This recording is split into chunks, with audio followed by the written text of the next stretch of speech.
Hey everyone, welcome to week one of our Ready, Set Summer program. I am super excited for this program. I think it's coming at just a perfect time. Anyways, Miranda DeRusso here. I know a lot of you are new to our organization and yeah, what a fun time to join. So June, I know it's a really busy month for a lot of parents for sure, right? You've got the end of school year activities, the wrap up of sports. It can be crazy, but we are about to head into the summer months and I wanted to prepare everyone with some training to help you rock your business in the summertime while still being able to spend time with your family. You know, you don't have to work this business 40 hours a week, 50 hours a week. You can find pockets of time for this kind of business, and I'm going to show you how to do that. So each week we will have a different training topic. Today is all about mindset. I don't start, like anytime I have a boot camp or a level up training or a series of trainings, I always start with mindset. It's just the most important thing. And yeah, I highly recommend it if you're taking courses outside of Epicure or anything like that, any kind of thing that you're learning. I always suggest reading up on growth mindset and helping fix your mind before you enter that new chapter. So let's get started. I'm going to share my screen. We have about 20 minutes of training and then we will have time for questions at the end if anyone has it. And if you haven't yet, in our group chat, I gave you a takeaway sheet. So have this out or just a piece of paper. You're going to want to take notes today and you'll want to share your takeaways with your upline leader. Okay, so without further ado, and girls, we have Karen and Jenna on this call. If you have questions while I'm going, please just ask. And I do encourage you to start thinking of some takeaways as you're watching this so that you can share that at the end so that we're all just chatting, right? Okay, so today is time management and mindset. Next week, we'll be finding new customers, which I know you guys are excited about. I've got lots of tips and tricks for you, especially through the summer months of how to find new people during the summer, attracting hosts, and then ranking up. So lots of fun topics, but let's get going right to fixed mindset and growth mindset. So here, let's chat about the difference for a little bit. So a fixed mindset. Now, some of you, if you have taken my level up program, like I said, I always start with mindset. So some of this may be a refresh, but I've got some new things in here too. So what is a fixed mindset? A fixed mindset is a defeatist view of one's abilities and belief that they can't change. People were just born with it. They have it or they don't. That's kind of what a fixed mindset is. So an example might be she has high sales because she knows lots of people. That's why she's able to get all those sales. Or I live in a small town. I'll never grow my team. So both very fixed phrases, things that we tell ourselves, right? Excuses, if you will. Whereas a growth mindset is the belief in our ability to grow and change. So how can I expand my social circle to meet more potential teammates? That would be a growth mindset thought that we tell ourselves. Or what is blank doing to grow their business? I'll try those things. Or what is Rebecca doing to already earn that t-shirt 5 days into the promo? So growth mindset.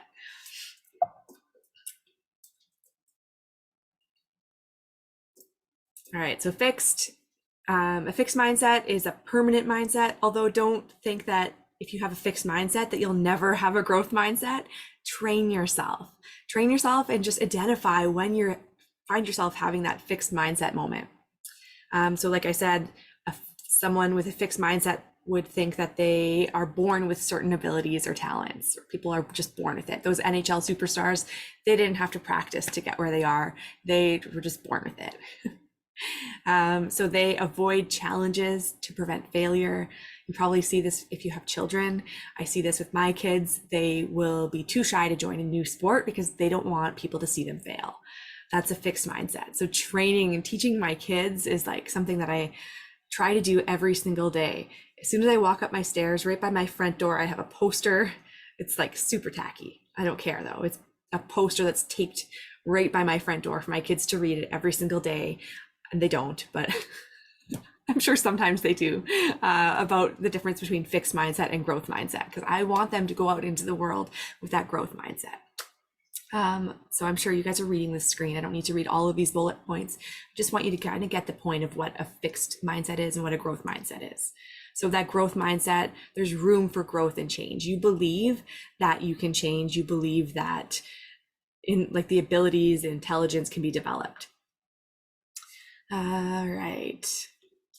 Oh, and important, a fixed mindset would view feedback as a personal attack, whereas a growth mindset would welcome that feedback and just take it as constructive, right? And do something with it.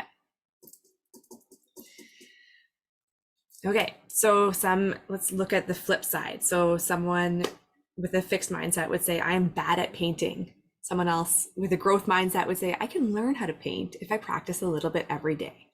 I think these examples maybe are helping you kind of get what the difference between fixed and growth mindset. And if anyone wants these slides after, I would be happy to post them.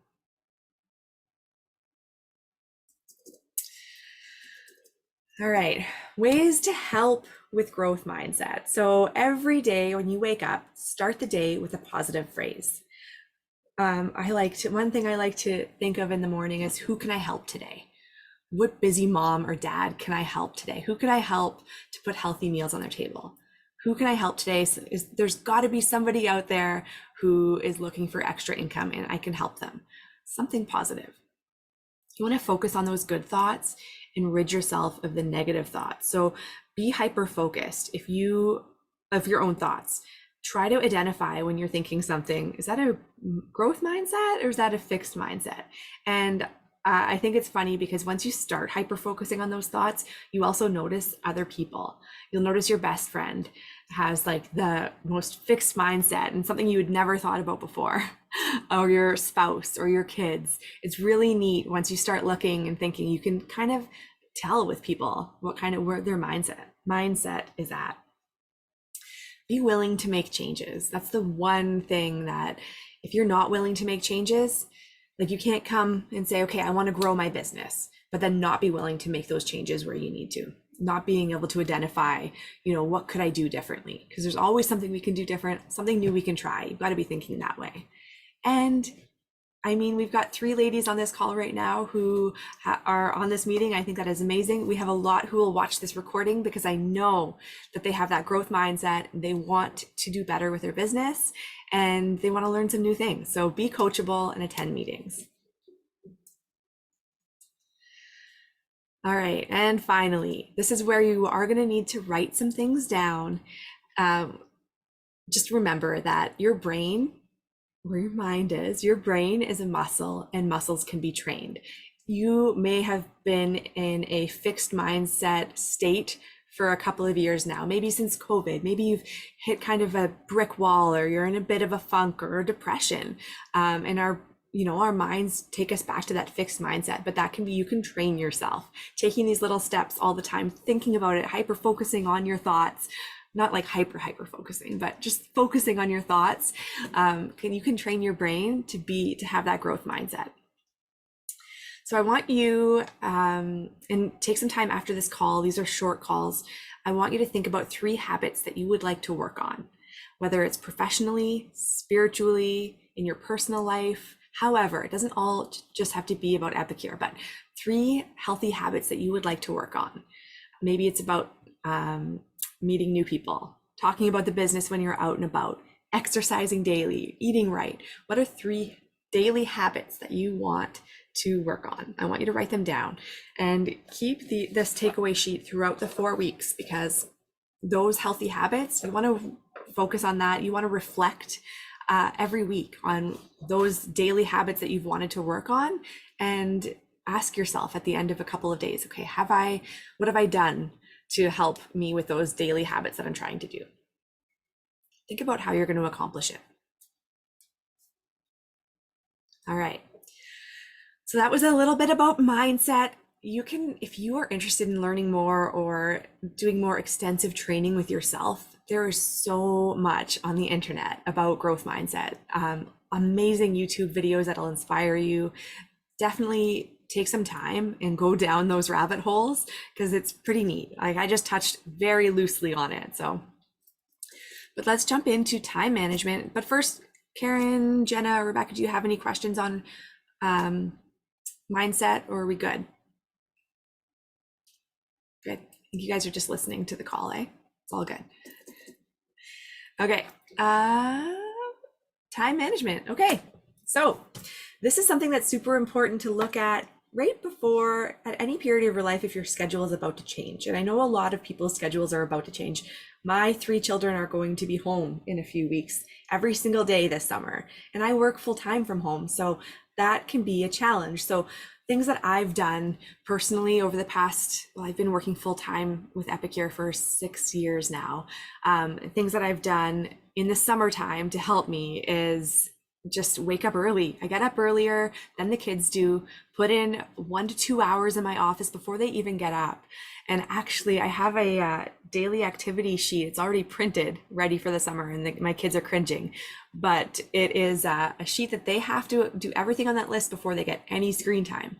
And it takes them a good couple of hours because they have to clean their room, make their bed, get dressed, have breakfast, clean up after it, read for 30 minutes, go outside. Like there's this list of things that they are required to do before screen time. So that they're not at me, they already know their things that they have to do. So I have that extra hour or two in my office that I can focus on work. So I try to get 3 hours of work in.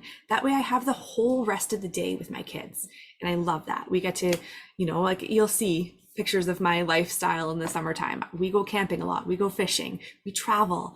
We are going to Toronto the first week of July. But this is also my full-time business that I want to work. And I understand it doesn't have to be your full-time business in order to work it.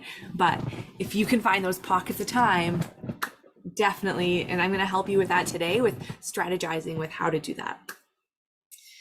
All right. So think, does my schedule change this summer? And what are my daily priorities with my business? So one thing you're going to have, like one thing that's a priority are getting bookings. You don't want to let that slip just because the sun is out. Prospecting and sponsoring, customer care. So these are all daily priorities.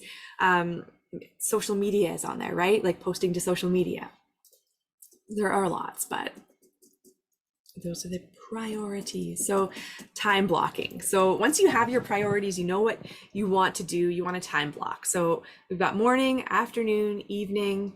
Break up your daily schedule into 3 parts and dedicate specific activities to each block. Like I know in the evening, once or twice a week, I like to have an in-person cooking class, whether at my house or at a host's house.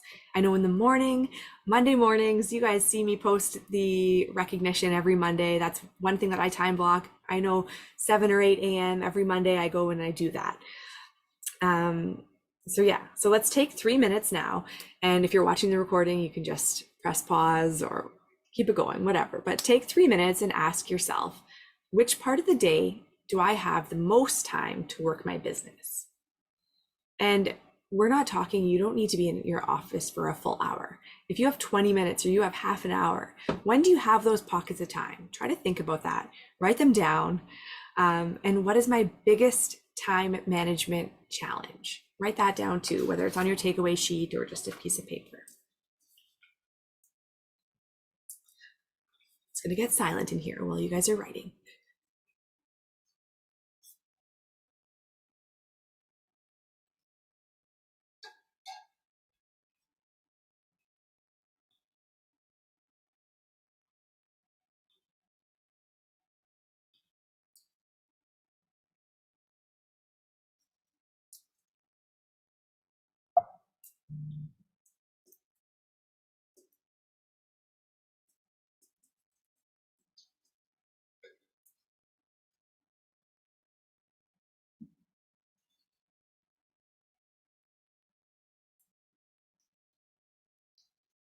Now I'll post these worksheets here that I have on my screen, this time blocking worksheet. I'll post this PDF in our group chat so that you have access to this, because this is really cool. So once you've written down your pockets of time that you do tend to have, fill this in. Put like 30 minutes at 9 a.m. on Mondays if you know that's when you're available. Use this time blocking worksheet to help you figure out what your office hours are going to be this summer.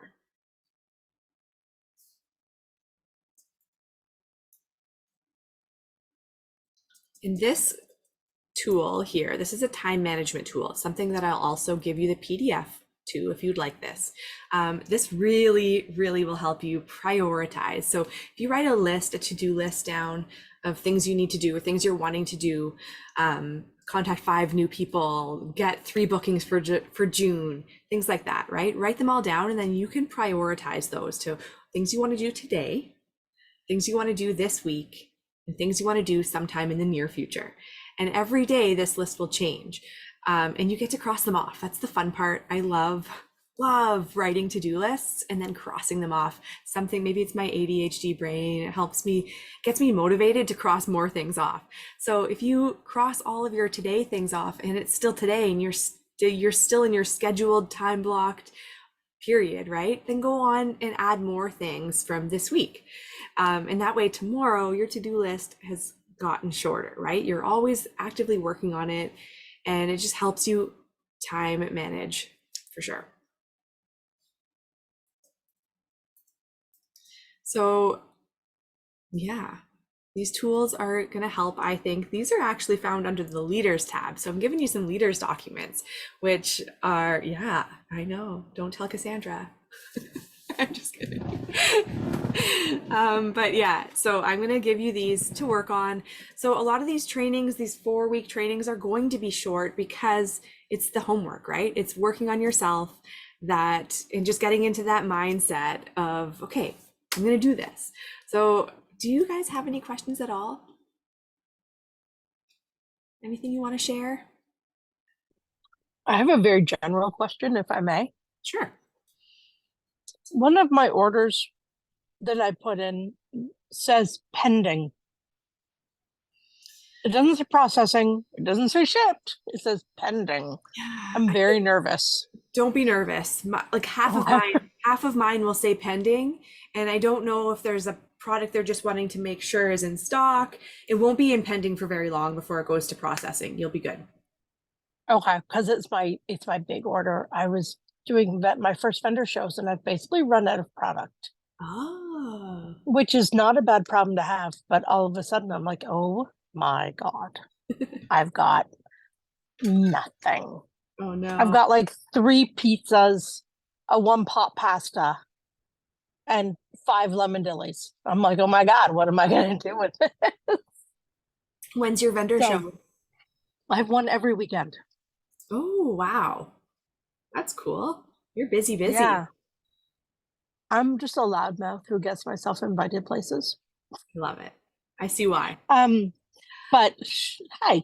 But I No, just no. wanted to check because I'm like, it says pending. I need that to say processing and then shipped. I really, really need it to say shipped. Yeah. When did you submit Okay. it?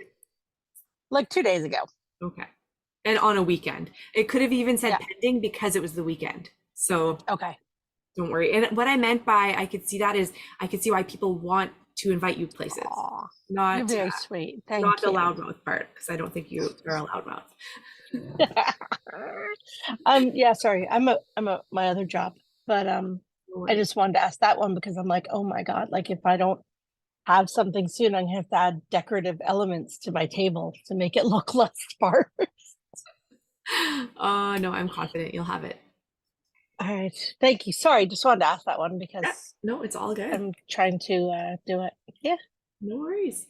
Okay, so I'm gonna go right now and add the PDFs so that you guys have your time blocking sheets. And if anyone does choose to use them, please take pictures. And if anyone wants to share their takeaways, do it in our group chat or send them privately to me if you would like to. I really want to work with you, and I'm so excited for this program and so excited for the summer. We've got a brand new catalog starting July 6th. So this will also get us pumped up for that and give us, techniques to use with that new catalog. It's going to be fantastic. Yep. Oh, I have you're one last question, yeah. and I know there's only like 3 or 4 of us here. I'm not officially asking this out loud, but is French onion in the July catalog? I haven't seen the July catalog. Mine's shipped though. I should have my kit, like all of my products, Wednesday, but I'm not sure. All right. I'm just, desperately trying. Yeah. I'm gonna probably say no. If they just put it out I as like know. a flash sale and now it's sold out, I don't think they'll have it. Doesn't seem like a summer Okay. thing, but I thought I'd give it a shot. worth a try. Thanks. No problem. All right. Bye, everyone. Thank you for being on the call.